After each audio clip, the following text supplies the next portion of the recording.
19ஆம் நூற்றாண்டு 50ஆம் ஆண்டு வருடங்களில் ஓரளவுக்கு விஞ்ஞானம் வளர்ச்சி பெற்று உலகளாவிய கடல் ஆராய்ச்சி அமைப்பு ஒன்றை கண்டுபிடித்தது. அப்போதெல்லாம் திமிங்கிலங்கள் மற்றும் டால்பின்கள் மொழியை அறிந்து கொள்வதே முக்கிய வேலையாக இருந்தது. ஆனால் அதன் பின்தான் கண்டுபிடிக்கப்பட்டது இதன் இரண்டை தவிர்த்து மற்றுமொரு ஓசை கடலிலிருந்து வருகிறது என்று.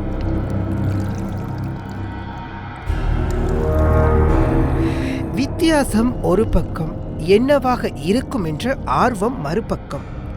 அக்காலகட்டத்தில் கடல் கன்னியர்கள் பற்றி அதிகம் பேசப்பட்டது. விபத்தாகும் கப்பல்கள் கடற்கன்னியர்களின் வலைகளில் சிக்கியவர்கள் என்ற நம்பிக்கை அப்பொழுது வெகுவாக பரவியிருந்தது. சரி, விஞ்ஞானத்திற்கு வருவோம். கடலில் மனிதனால் வாழ முடியாது. ஏன்? மீன்கள் போல் தண்ணீரில் சுவாசிக்க செதில்கள் இல்லை. திமிங்கிலங்கள் மற்றும் டால்பின்கள் போன்ற பாலூட்டிகள் நீரில் இருந்து சுவாசிப்பதற்காக வெளியில் வந்து காற்றை சுவாசித்துக் கொண்டு மீண்டும் நீரிற்குள் செல்கின்றது. நான் கற்ற அறிவு தேடல்களின் அடிப்படையில் கடல் கன்னியர்கள் பற்றி ஒரு பார்வை உங்களுக்காக.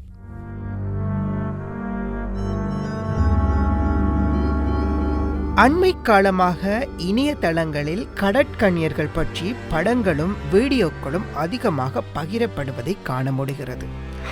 ஆனால் யாரும் முழுமையாக இதை உண்மை என நம்புவதும் இல்லை, பொய்யென மறுப்பதும் இல்லை.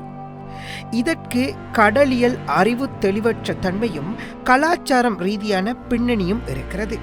உயிரியல் ரீதியில் நோக்கினால் கடல் பசு, கடற்சிங்கங்கள் போன்ற பாலூட்டிகள் கடலில் காணப்படுகின்றது. ஆனால் கடல் கன்னி என்ற உயிரினம் சமுத்திர உயிரியலில் இணைக்கப்படவில்லை. சர்ச்சைக்குரிய கடல் கன்னியர்கள் பற்றி கிராஃபிக் மூலம் பணத்திற்காக தயாரிக்கப்பட்ட காணொளிகள் தனியார் தொலைக்காட்சி அலைவரிசைகளின் மூலம் டாக்குமெண்ட்ரி ஃபார்மட்டாக ஒளிப்பதிவு செய்யப்பட்டதை அடுத்து ஐக்கிய அமெரிக்காவின் பிரபல்யமான சயின்டிபிக்கல் ஏஜென்சி ஒன்றான நோவா கடல் கன்னிகள் பற்றி எந்த ஆதாரமும் கண்டுபிடிக்கவில்லை என்கின்ற கருத்தை இணையதளங்களின் ஊடாக வெளியிட்டது. மேலும் கடற்கன்னி விடயம் கற்ற மக்களுக்கு தொடர்பில்லாத ஒன்று எனவும் கூறப்பட்டது. கடற்கன்னி என்பது பெண்ணின் உடலும் மீனின் வால் சட்டையும் கொண்டது. இது ஒரு கற்பனை கதையில் வருகின்ற நீரியல் கற்பனை உருவமாகும்.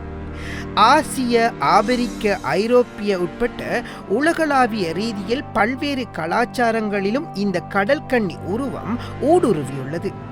கிறிஸ்துக்கு முன் ஆயிரங்களில் தோன்றிய சிறிய தேவிகள் என்ற புராண கதைகளில் கடற்கன்னியர்கள் பற்றி இவ்வாறு கூறப்படுகிறது.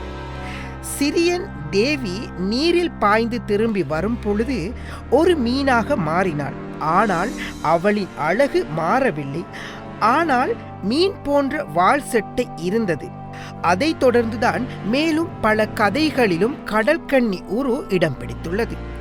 ஆனால் 1493 வரலாற்று பிரபல்யங்களுக்குள் ஒருவாரியாக நாடோடி கிறிஸ்டோபர் கொலம்பஸ் அவர்கள் ஆணின் முகத்தோற்றமுள்ள கடற்கன்னி ஒன்று ஹெய்ட் நாட்டில் கண்டதாகவும் அது அமெரிக்காவின் இயற்கை வரலாற்று நூதன சாலையில் வைக்கப்பட்டுள்ளதாகவும் நம்பத்தகுந்த இணையதளங்கள் குறிப்பிட்டுள்ளது.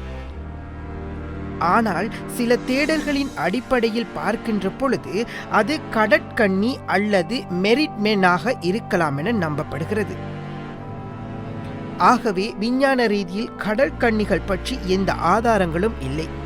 இது வெறுமனே தயாரிக்கப்பட்ட போலி காணொளிகள். ஊடகங்கள், இணையதளங்களின் மூலம் வாசகர்கள் மத்தியில் பாராட்டை பெறுவதற்காகவும் அவர்களை நம்ப வைப்பதற்காகவும் இவ்வாறான விடயங்கள் செயற்படுத்தப்படுகின்றவை உண்மையில் ஏற்றுக்கொள்ளக்கூடிய ஒரு விடயமா?